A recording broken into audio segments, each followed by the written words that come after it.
Evangelio de hoy. Primera lectura. Lectura de la primera carta del apóstol San Juan. Capítulo 5, versículos 5 al 13. Queridos hijos, ¿quién es el que vence al mundo? Solo el que cree que Jesús es el Hijo de Dios. Jesucristo es el que vino por medio del agua y de la sangre, Él vino. No solo con agua, sino con agua y con sangre. Y el Espíritu es el que da testimonio, porque el Espíritu es la verdad. Así pues, los testigos son tres, el Espíritu, el agua y la sangre. Y los tres están de acuerdo. Si aceptamos el testimonio de los hombres, el testimonio de Dios vale mucho más y ese testimonio es el que Dios ha dado de su Hijo. El que cree en el Hijo de Dios tiene en sí ese testimonio. El que no le cree a Dios, hace de él un mentiroso. Porque no cree en el testimonio que Dios ha dado de su Hijo. Y el testimonio es este: que Dios nos ha dado la vida eterna y esa vida está en su Hijo. Quien tiene al Hijo, tiene la vida. Quien no tiene al Hijo, no tiene la vida.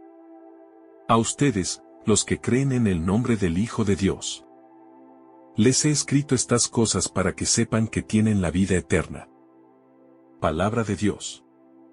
Te alabamos, Señor. Salmo responsorial. Demos gracias y alabemos al Señor. Glorifica al Señor, Jerusalén. A Dios ríndele honores, Israel. Él refuerza el cerrojo de tus puertas. Y bendice a tus hijos en tu casa. Demos gracias y alabemos al Señor. Él mantiene la paz en tus fronteras. Con su trigo mejor sacia tu hambre. Él envía a la tierra su mensaje. Y su palabra corre velozmente. Demos gracias y alabemos al Señor. Le muestra a Jacob su pensamiento, sus normas y designios a Israel. No ha hecho nada igual con ningún pueblo, ni le ha confiado a otros sus proyectos. Demos gracias y alabemos al Señor. Lectura del Santo Evangelio según San Lucas. Capítulo 5, versículos 12 al 16. En aquel tiempo, estando Jesús en un poblado, llegó un leproso, y al ver a Jesús, se postró rostro en tierra, diciendo: Señor, si quieres, puedes curarme. Jesús extendió la mano y lo tocó, diciendo: Quiero. Queda limpio. Y al momento desapareció la lepra. Entonces Jesús le ordenó que no lo dijera a nadie y añadió: Ve, preséntate al sacerdote y ofrece por tu purificación lo que Moisés prescribió. Eso le servirá de testimonio. Y su fama se extendía más y más. Las muchedumbres acudían a oírlo y a ser curados de sus enfermedades. Pero Jesús se retiraba a lugares solitarios para orar. Palabra del Señor. Gloria a ti, Señor Jesús. Reflexión. Queridos hermanos, en esta ocasión, nuestra Iglesia Católica celebra el Beato Antonio Fatati, obispo de Ancona.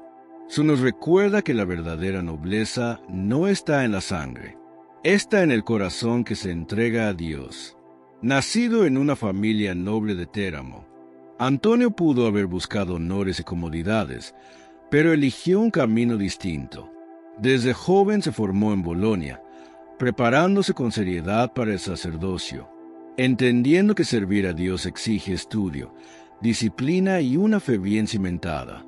Cuando regresó a su tierra, asumió diversos cargos con responsabilidad y humildad, no buscando ser visto, sino siendo fiel en lo pequeño. En el año 1463 fue nombrado obispo de Ancona, y desde ese momento su vida se convirtió en un ejemplo de pastor según el corazón de Cristo.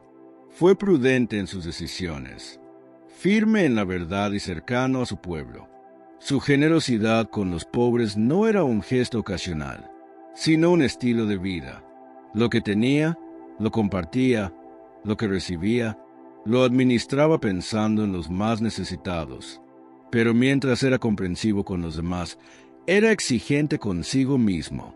Vivió con austeridad, cuidando su vida espiritual, consciente de que un obispo no solo guía con palabras, también con el testimonio.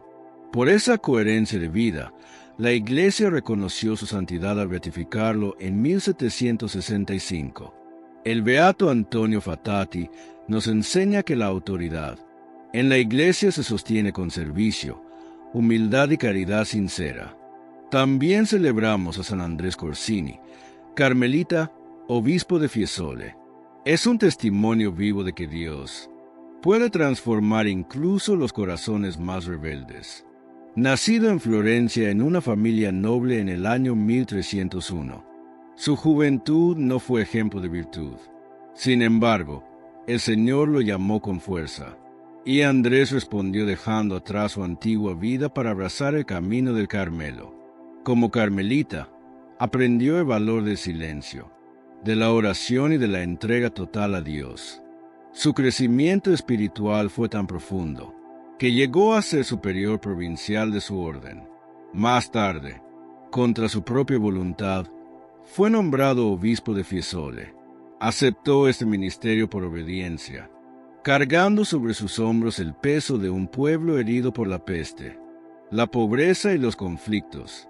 San Andrés restauró conventos devastados, sostuvo a los pobres con hechos concretos, y se convirtió en instrumento de paz. En una época marcada por divisiones y enfrentamientos, no se quedó al margen de los problemas. Todo lo contrario, se metió de lleno en ellos, buscando reconciliar a los enemigos. Por esta misión de pacificador, incluso llegó a conocer la cárcel, pagando con sufrimiento su fidelidad al Evangelio. Murió en 1373 dejando una huella imborrable. Su vida nos enseña que la santidad no consiste en una vida fácil, sino en dejarse transformar por Dios y ponerse al servicio de los demás, aun cuando ese servicio implique incomprensión y sacrificio. San Andrés Corsini nos anima a ser constructores de paz y testigos valientes del amor de Cristo en medio del mundo. Pasemos ahora a la primera lectura. ¿Alguna vez te has sentido como si el mundo te estuviera empujando en direcciones que no te sienten bien? Quizás hayas visto cómo las personas a tu alrededor buscan felicidad en cosas que parecen importantes al principio: tener mucho dinero, ser reconocido por todos, conseguir todo lo que desean en el momento, o simplemente hacer lo que les plazca sin pensar en cómo afecta a los demás. Es fácil sentirse abrumado por todo esto, como si no hubiera una manera clara de saber qué camino seguir, o cómo resistir las presiones que nos rodean. Pero en el versículo 5 encontramos una noticia realmente buena, que puede cambiar completamente la forma en que miramos estas cosas. La persona que puede ganar la batalla contra todo lo que nos aleja de vivir bien es aquella que cree con todo su ser que Jesús es el Hijo de Dios. No se trata de solo decirlo o de conocerlo como un dato de la historia. Se trata de que esta verdad forme parte de quién eres y de cómo tomas decisiones todos los días. El mundo que San Juan menciona aquí no es el planeta Tierra, ni las personas que lo habitamos, más bien una forma de pensar que pone las cosas materiales y los deseos egoístas por encima de lo que realmente importa. Este modo de pensar nos hace creer que la felicidad viene de tener más cosas o de ser más poderoso que los demás, pero la realidad es que esas cosas nunca pueden llenar el vacío que todos tenemos en el corazón, un vacío que solo puede ser llenado por Dios.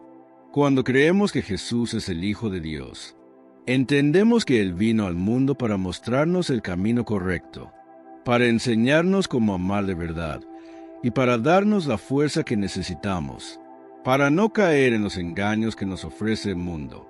Por ejemplo, imagínate que un amigo te invita a hacer algo, que sabes que no es correcto, quizás mentir para conseguir algo, hablar mal de alguien para quedarte bien con el grupo, o dejar de lado tus responsabilidades solo por divertirte. En esos momentos de presión, recordar que Jesús es el Hijo de Dios que nos ama y quiere lo mejor para nosotros te da la fortaleza para decir que no. O si te sientes triste, solo como si nada en tu vida tuviera sentido, saber que Él está siempre contigo y que te ama incondicionalmente te ayuda a seguir adelante con esperanza. Esta fe es como un escudo que nos protege de las cosas que pueden dañarnos y como una luz que nos muestra el camino cuando todo parece oscuro. No significa que ya no tendremos problemas o dificultades. Todos los enfrentamos, pero sí que tendremos la certeza de que no estamos solos y que podemos superar cualquier cosa porque Jesús está de nuestro lado. La victoria que San Juan habla de no viene de nosotros mismos, ni de las cosas que el mundo nos ofrece, sino de nuestra relación con Jesús y de la confianza que tenemos en Él. Es como tener un entrenador que conoce tus fortalezas y debilidades mejor que tú mismo, que sabe exactamente cómo ayudarte a ganar un juego importante y que está dispuesto a estar contigo en cada paso del camino. Jesús es ese entrenador perfecto y nos conoce profundamente. Nos ama más de lo que podemos imaginar y nos da todas las herramientas que necesitamos para vencer el mundo y vivir la vida plena y feliz que Él quiere para nosotros.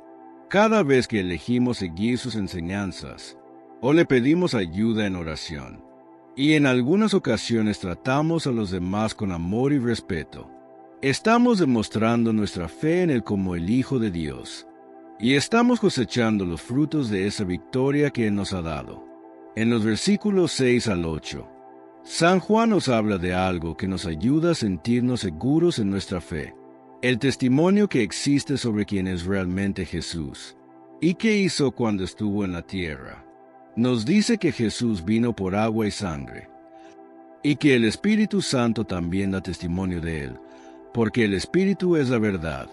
Además, menciona que son tres los que dan testimonio: el Espíritu, el agua y la sangre, y que todos ellos están de acuerdo en lo que cuentan sobre Jesús. Esta idea puede parecer un poco confusa al principio, pero cuando la explicamos en términos sencillos, se convierte en una fuente de gran certeza y esperanza para nosotros. Empecemos por entender lo que significa que Jesús vino por agua y sangre. Hay muchas maneras de verlo, pero una de las más claras es pensar que el agua se relaciona con el bautismo. Cuando Jesús fue bautizado en el río Jordán por Juan el Bautista, inició su trabajo público en la tierra. Ese momento marcó el comienzo de su misión para enseñarnos sobre Dios, sanar a los enfermos, perdonar pecados y mostrar el camino hacia la vida eterna. Pero el agua no solo se refiere al bautismo de Jesús, también se refiere al bautismo que nosotros recibimos, que nos da una vida nueva en Dios. Nos hace parte de su familia y nos limpia de nuestros pecados. Es como si el agua nos lavara por dentro, preparándonos para vivir como hijos e hijas de Dios. La sangre, por su parte, se relaciona con la muerte de Jesús en la cruz. Allí, Él dio su vida por nosotros para perdonar todos nuestros pecados y abrirnos el camino para volver a estar cerca de Dios. Antes de que Jesús muriera en la cruz, los pecados nos separaban de Dios como una pared alta e impenetrable, pero su sangre derramada rompió esa pared y nos permitió tener una relación personal con Él. Hoy en día, cuando las personas creen en Jesús y siguen sus enseñanzas, están beneficiándose de ese sacrificio que Él hizo por todos nosotros. Su sangre nos ha salvado y nos ha dado la oportunidad de vivir para siempre con Dios. Y luego está el Espíritu Santo, que es el don que Dios nos dio después de que Jesús regresó al cielo. El Espíritu Santo es como un amigo invisible que está siempre con nosotros, ayudándonos a entender quién es Jesús y lo que Él quiere para nosotros. Nos da la fuerza para seguir sus enseñanzas, nos ayuda a tomar buenas decisiones y nos une a todos los demás que creen en Él. formando una gran familia alrededor del mundo. San Juan dice que el Espíritu es la verdad, lo que quiere decir que todo lo que nos enseña sobre Jesús es completamente cierto y confiable. La razón por la que San Juan menciona estos tres espíritus, agua y sangre, es porque cuando varias fuentes diferentes cuentan la misma historia, es mucho más fácil creer que es verdad. Imagínate que tres personas diferentes presenciaron el mismo evento importante si todas ellas cuentan lo mismo, con los mismos detalles y sin contradicciones. Puedes estar seguro de que lo que te están contando es real. Eso es exactamente lo que pasa aquí. El Espíritu Santo, el agua del bautismo y la sangre de la cruz son tres testimonios diferentes, que coinciden perfectamente en lo que dicen sobre Jesús, que Él es el Hijo de Dios, que vino a salvar el mundo y que nos ama más de lo que podemos imaginar. Nuestra fe en Jesús no está basada en historias inventadas o en ideas que alguien se inventó, está basada en hechos reales y en un testimonio confiable que viene directamente de Dios. No tenemos que preocuparnos por si lo que creemos es verdad o no, porque estas tres fuentes diferentes nos confirman que sí lo es. El Espíritu Santo nos habla en el corazón. El agua del bautismo nos une a Jesús y la sangre de la cruz nos salva. Todos ellos trabajan juntos para mostrarnos la verdad sobre quién es Jesús y lo que Él hizo por nosotros. Nosotros solemos aceptar lo que otras personas nos cuentan. Por ejemplo, si tu mejor amigo te dice que vio una película excelente y que te la recomienda, generalmente crees lo que te dice. O si tu profesor te explica algo sobre la historia, la ciencia o las matemáticas, confías en que lo que te está enseñando es cierto. Incluso cuando leemos un libro o vemos una noticia en la televisión, tendemos a creer lo que nos cuentan, especialmente si venimos a confiar en esas fuentes con el tiempo. Esta es una parte normal de cómo vivimos y aprendemos en el mundo. Necesitamos confiar en los demás para conocer cosas que no podemos ver o experimentar nosotros mismos. Pero San Juan nos recuerda que aunque el testimonio de las personas puede ser útil y confiable en muchas cosas, el testimonio de Dios es mucho más importante y seguro que cualquier otro. ¿Por qué? Porque Dios no puede mentir ni equivocarse. Él es perfectamente bueno, sabio y verdadero, así que todo lo que nos dice es completamente cierto. Mientras que las personas podemos tener errores, olvidar detalles importantes, ser influenciados por nuestras emociones, o incluso decir cosas que no son ciertas sin darnos cuenta. Dios siempre habla la verdad y su testimonio es 100% confiable. Y lo más importante de todo es que el testimonio de Dios se centra en su propio Hijo, Jesús.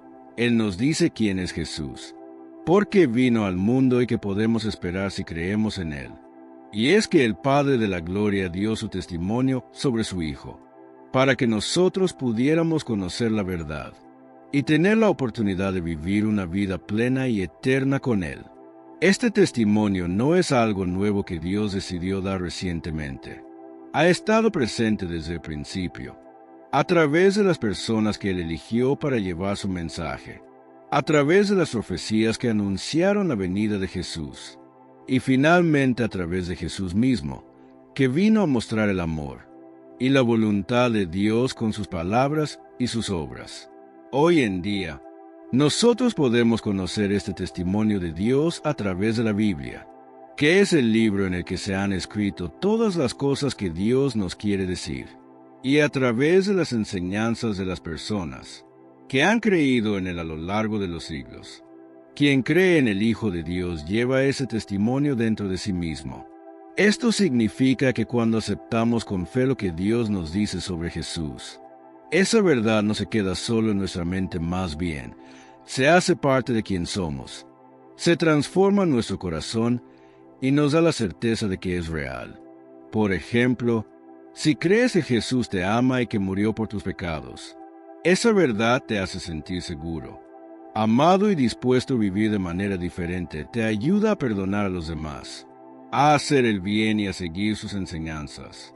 No necesitas depender solo de lo que otros te digan sobre Jesús, porque tu propia fe y la presencia de Dios en tu vida te confirman que lo que crees es cierto. Por otro lado, San Juan menciona que quien no cree en el Hijo de Dios está rechazando el testimonio de Dios, y de esa manera está actuando como si Dios fuera un mentiroso. Pero claro, esto no significa que Dios realmente mienta. El problema no está en Dios, sino en la persona que no quiere aceptar la verdad que Él nos ofrece. A veces las personas no creen en Jesús porque tienen dudas, porque han sido heridas por otras personas que dicen creer en Él, o porque prefieren seguir sus propios caminos, en lugar de seguir la voluntad de Dios.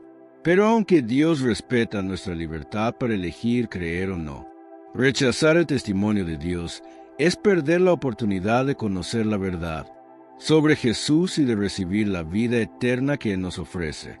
Es importante preguntarse, ¿vamos a confiar más en lo que las personas nos dicen o en lo que Dios nos dice sobre Jesús? Aunque las personas pueden tener buenas intenciones y enseñarnos muchas cosas útiles, solo Dios conoce la verdad completa sobre todo, y su testimonio sobre su Hijo es lo más importante que podemos conocer en la vida. Cuando tenemos dudas, o cuando alguien nos dice cosas que parecen contrarias a lo que Dios nos dijo, debemos recordar que el testimonio de Dios es superior, y que podemos confiar en Él completamente. Es como tener un padre o una madre que te ama profundamente, y que siempre te ha dicho la verdad. Aunque otras personas puedan decirte cosas diferentes, tu confianza en ellos es tan grande que sabes que lo que te dicen es lo mejor para ti. ¿Alguna vez te has preguntado qué pasa después de que morimos? Es una pregunta que todas las personas nos hemos hecho en algún momento de nuestras vidas. Algunos creen que simplemente dejamos de existir. Otros piensan que volvemos a la tierra en otra forma. Y muchos esperan que haya algo más allá, un lugar donde podamos vivir de manera diferente a como lo hacemos ahora. En los versículos 11 al 13 de la primera carta de San Juan, encontramos una respuesta clara y esperanzadora a esta pregunta. Dios nos ha dado el regalo más grande que podemos recibir, la vida eterna. Y ese regalo está completamente en su Hijo, Jesús. Antes que nada, es importante entender ¿qué quiere decir vida eterna en términos sencillos? No se trata solo de vivir por siempre en un lugar lejano llamado cielo, aunque sí implica que nuestra existencia continuará después de la muerte, sino de una vida completa, plena y feliz, donde no habrá más dolor, tristeza, enfermedad, soledad ni muerte. Es una vida en comunión perfecta con Dios, con Jesús y con todas las personas que han creído en Él a lo largo de la historia.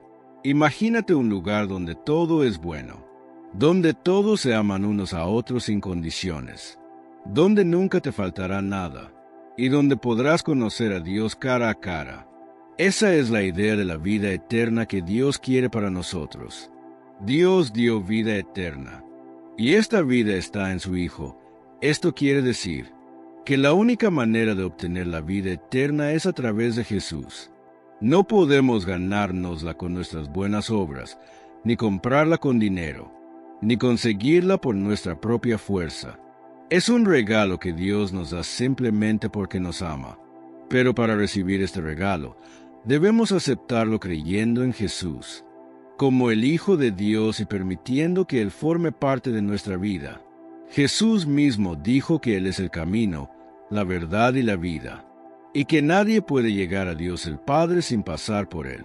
Esto es porque Él es el único que pudo salvar nuestro mundo de los efectos de pecado y abrirnos el camino de regreso a Dios.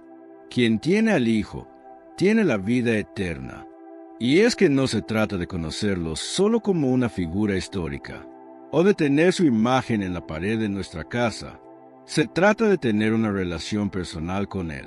Es creer en Él, seguir sus enseñanzas, orarle, pedirle ayuda cuando la necesitamos y tratar a los demás como Él nos enseñó. Por ejemplo, cuando perdonamos a alguien que nos ha hecho daño, cuando ayudamos a alguien que está necesitado, cuando hablamos bien de los demás, ¿Y cuándo evitamos hacer cosas que sabemos que no son correctas? Estamos demostrando que tenemos a Jesús en nuestra vida.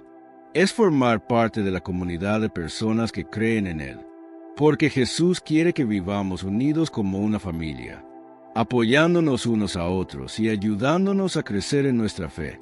Por el contrario, quien no tiene al Hijo de Dios no tiene la vida eterna. Esto no significa que las personas que no creen en Jesús sean malas. Muchas son muy buenas y hacen cosas maravillosas por los demás. Solo a través de Jesús podemos llegar a la vida eterna que Dios nos prometió. Esto se debe a que nuestros pecados nos separan de Dios. Y solo Jesús pudo pagar el precio necesario para perdonarlos y reconciliarnos con Él, aunque Dios quiere que todos los hombres se salven, y nos da muchas oportunidades para conocerlo y creer en Él. Cada uno tiene la libertad de aceptar o rechazar su amor y su regalo de vida eterna. En el Evangelio de hoy, hermanos, en la época de nuestro Señor Jesucristo, la lepra no era simplemente una enfermedad de la piel, ¿no? Amigos míos, era una sentencia de muerte social, una marca de exclusión que separaba a la persona de su familia, de su comunidad y de la presencia de Dios en el templo. Los leprosos eran considerados impuros según la ley de Moisés. No podían acercarse a los demás, ni siquiera pronunciar su voz en público sin gritar, «Inmundo, inmundo», para que la gente se apartara. Vivían en lugares solitarios, dependiendo de la caridad de los demás, y muchos llegaban a perder toda esperanza de volver a ser parte de la sociedad a la que pertenecían. Pero este hombre, lleno de lepra como estaba, tuvo algo que muchos no tenían en aquel entonces: una fe viva y audaz en el Señor. Cuando vio a Jesús pasar por aquella ciudad, su corazón se llenó de una esperanza que había estado dormida durante mucho tiempo. No se dejó amedrentar por las normas que lo excluían, ni por el miedo a ser rechazado incluso por aquel maestro que andaba por tierras galileas sanando a los enfermos. Se acercó con humildad profunda. Se postró con el rostro en tierra, una actitud que expresaba no solo respeto, sino también la conciencia de su propia miseria y la grandeza de aquel a quien iba a buscar. Y entonces pronunció aquellas palabras que resonan en nuestros corazones: «Señor, si quieres, puedes limpiarme». ¿No es maravilloso, hermanos? Aquí tenemos a un hombre que no duda del poder de Jesús, pero que también reconoce que el milagro depende de la voluntad divina. No le dice, «Tienes que sanarme», sino que confía en que si es el deseo de Dios, Él será curado. Esta es la fe que nuestra Santa Madre Iglesia nos invita a cultivar cada día de nuestras vidas. La fe de este leproso no fue un sentimiento pasajero ni una creencia vacías. Fue una fe que lo movió a actuar, a salir de su aislamiento y a buscar al Señor con todo su corazón. En nuestros tiempos, muchos de nosotros no sufrimos una enfermedad como la lepra, pero sí podemos sentirnos excluidos, solos, cargados de pecados o de preocupaciones que nos separan de Dios y de los demás. Quizás algunos de nosotros nos sintamos como ese leproso, apartados por la culpa de un pecado cometido, por la tristeza de una pérdida, por las dificultades económicas o por las tensiones familiares. Pero como aquel hombre, ustedes pueden acudir a Jesús con la misma fe humilde y confiada. Él está esperándolos con los brazos abiertos, listo para sanar sus heridas y restaurar su vida. La Iglesia nos enseña que la fe es uno de los 3 dones teologales. Junto con la esperanza y el amor, es el puente que une nuestro corazón con el corazón de Dios. Sin fe es imposible agradar a Dios, porque es necesario que el que se acerca a Dios crea que existe, y que es galardonador de los que le buscan con diligencia. Este leproso nos enseña también que la fe debe llevar a la humildad. No vino a Jesús con altivez ni con reclamos. Vino reconociendo su propia condición y la grandeza del Señor. Y es que cada vez que nos acercamos al sacramento de la penitencia y nos arrodillamos ante el santísimo sacramento del altar. Estamos siguiendo el ejemplo de este hombre, postrándonos ante Dios, reconociendo nuestras necesidades y confiando en su misericordia infinita. La humildad es la madre de todas las virtudes, hermanos míos, porque sólo cuando nos damos cuenta de que no podemos nada sin Dios, Él puede actuar en nosotros y por nosotros. Aquel leproso sabía que su sanidad no venía de sí mismo, ni de ningún médico ni de ningún ritual, venía solo de Jesús. Y así como Él puso toda su confianza en el Señor, nosotros también debemos poner nuestras vidas, preocupaciones y pecados y nuestras alegrías en sus manos santas.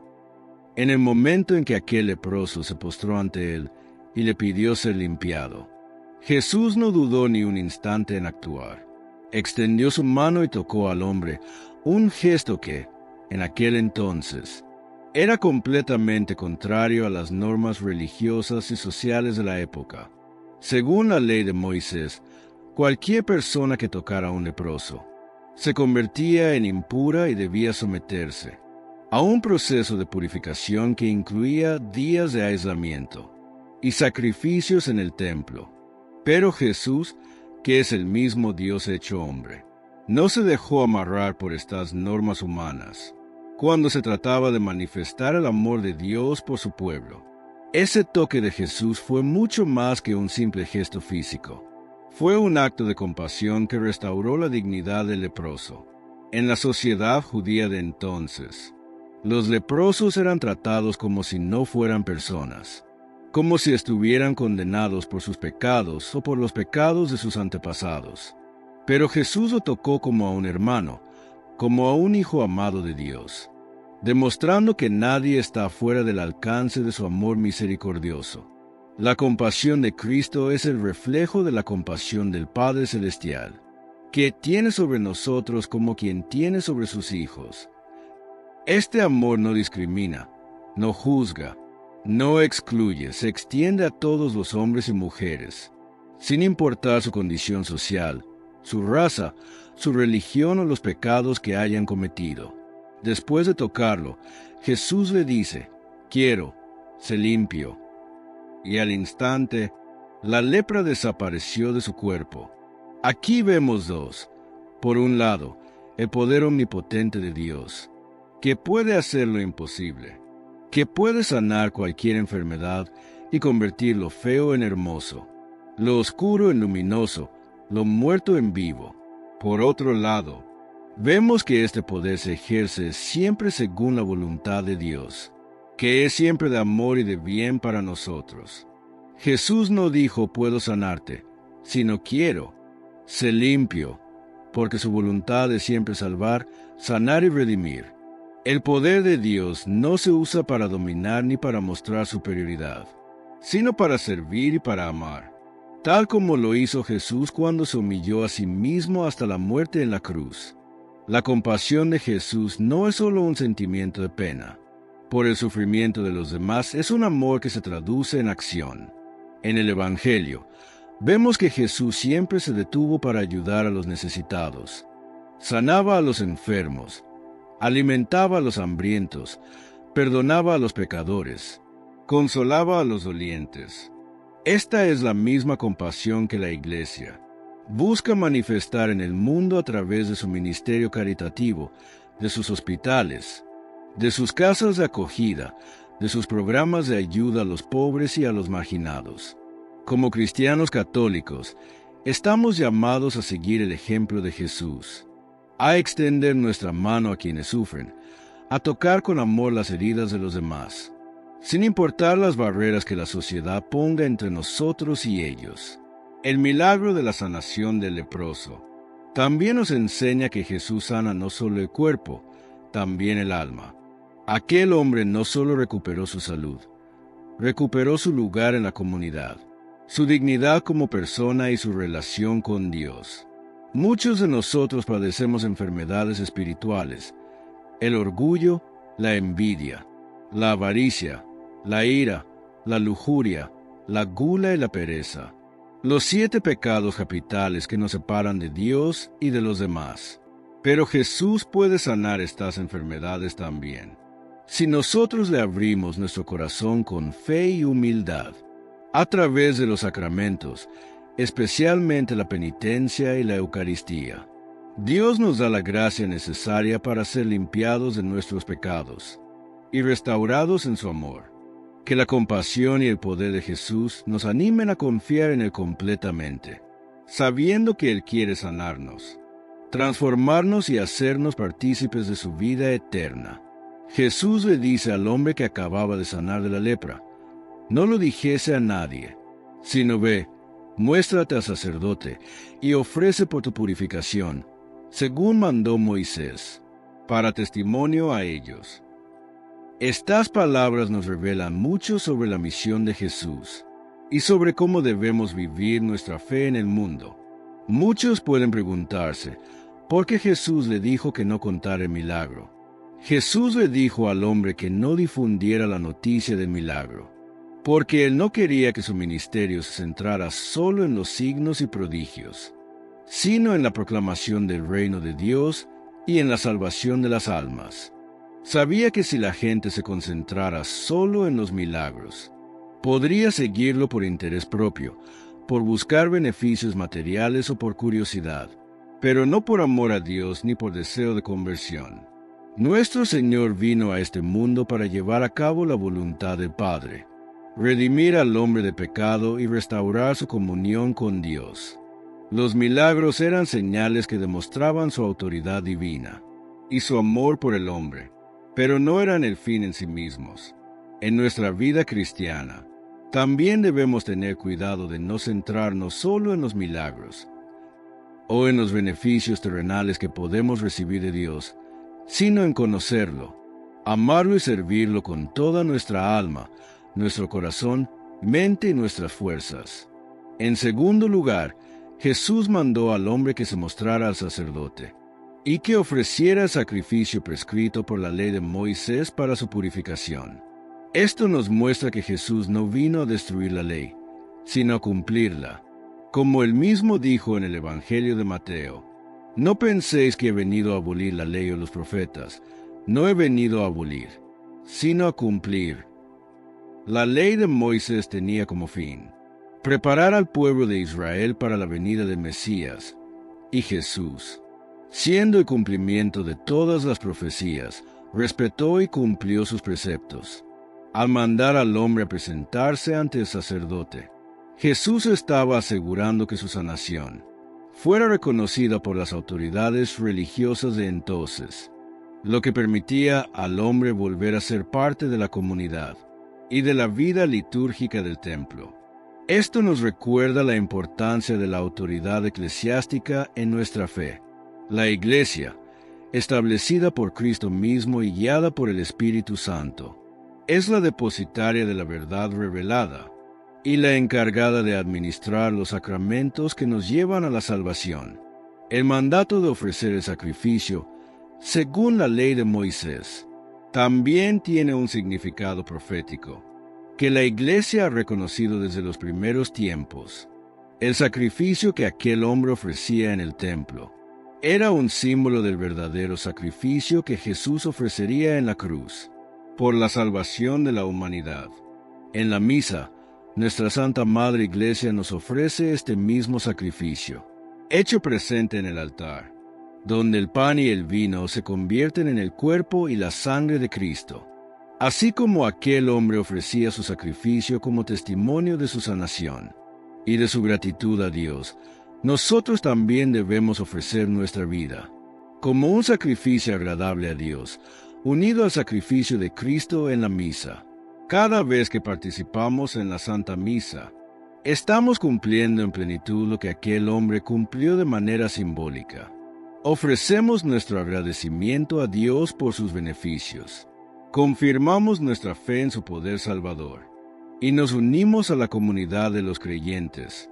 Jesús dijo que este acto sería para testimonio a ellos, es decir, para que los sacerdotes y el pueblo vieran que el milagro había sido real y que Dios estaba actuando en medio de ellos.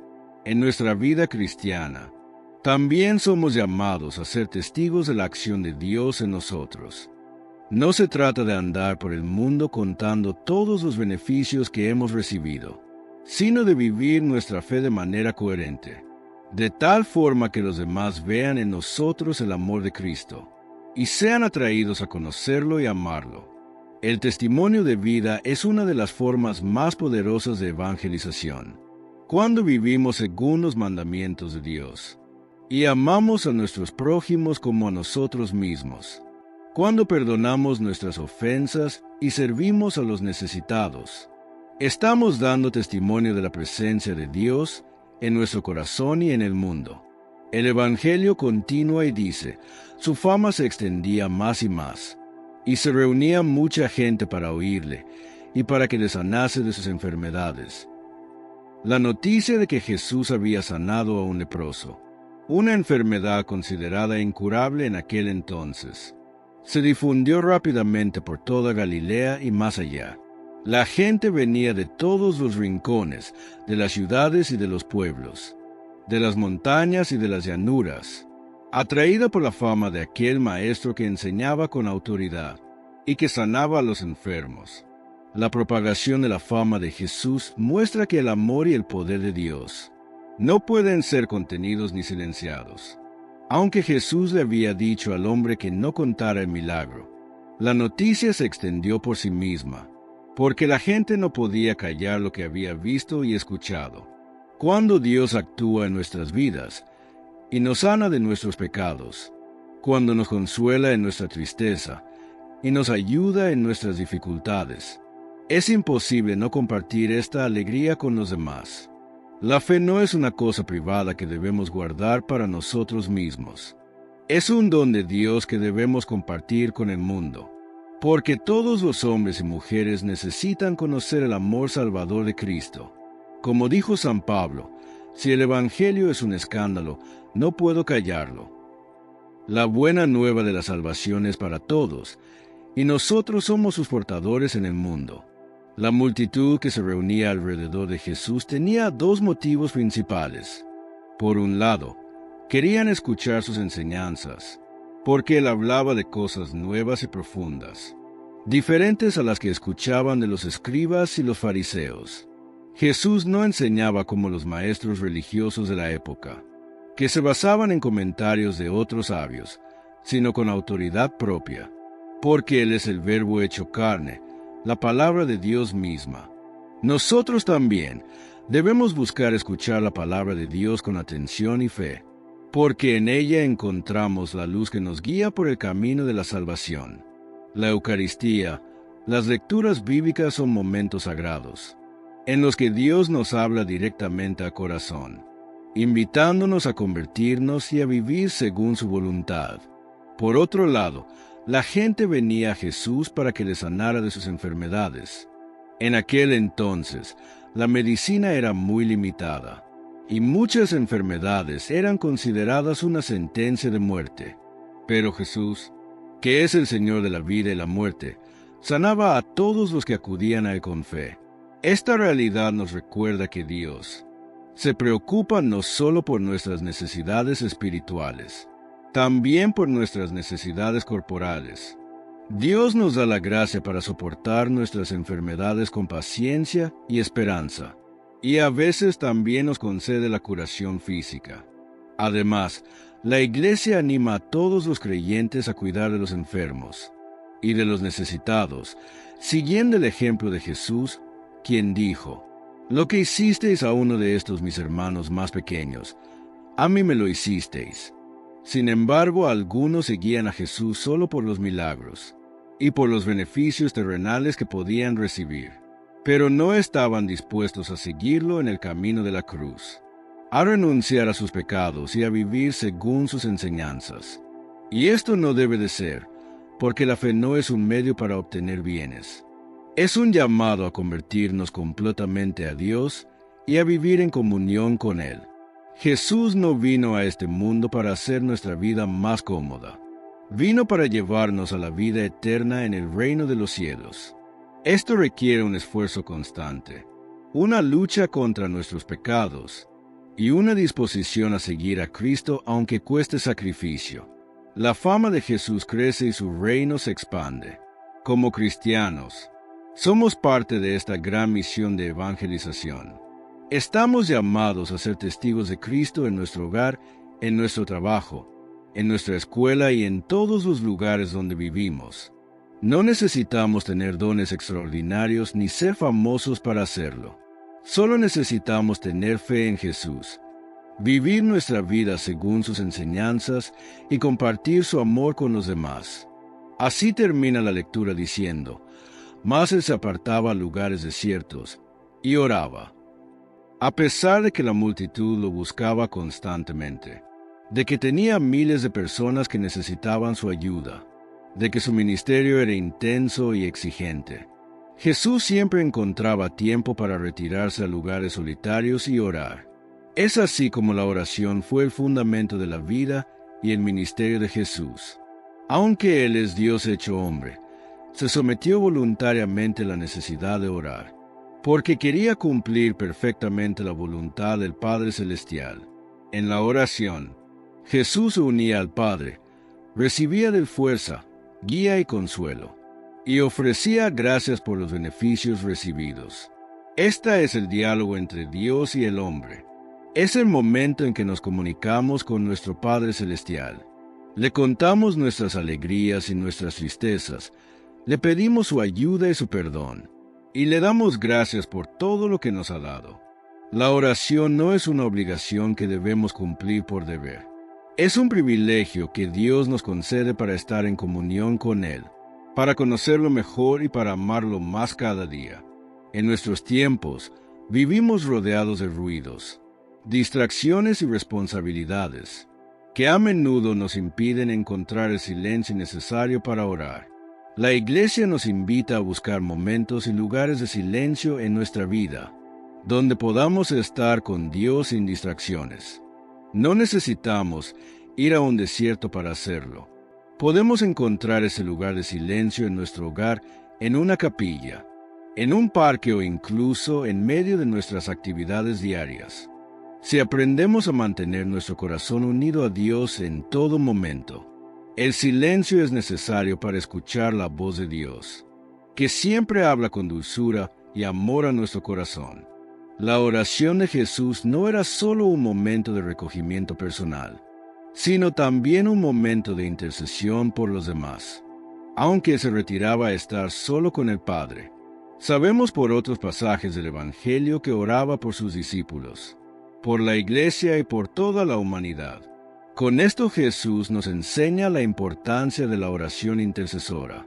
Rogar por los demás, por nuestros familiares, por nuestros amigos, por los enfermos, por los pecadores, por los pobres y por toda la Iglesia. Cuando oramos por los demás, nos unimos al amor de Cristo, que siempre intercede por nosotros ante el Padre. Además, la oración en comunidad como la que hacemos en la Santa Misa, en el Rosario, en las novenas y en otros grupos de oración, nos une a los demás creyentes y nos fortalece en nuestra fe. Es necesario equilibrar nuestra actividad apostólica con nuestro tiempo de oración. Jesús tenía mucho que hacer: enseñar, sanar, predicar, guiar a sus discípulos, pero sabía que sin la fuerza que recibía de Dios en la oración, no podría cumplir su misión. Nosotros también podemos sentirnos tentados a dedicarnos solo a las obras caritativas y apostólicas, olvidando el momento de oración con Dios. Pero Jesús nos recuerda que nuestras obras solo tienen valor si están fundamentadas en una vida de oración y de unión con Cristo. La oración nos da la fuerza, la sabiduría y el amor necesarios para servir a los demás como Cristo nos enseñó. Amén. Por último, vamos a leer algunos de sus comentarios. Evarangel pide oración por la salud de sus piernas. Hermano Evarangel, ponemos tu cuerpo en las manos amorosas de Dios. Que el Señor toque tus piernas con su poder sanador, alivie todo dolor y te devuelva fuerza y estabilidad. Que no pierdas la esperanza y sientas que Dios camina contigo en este proceso.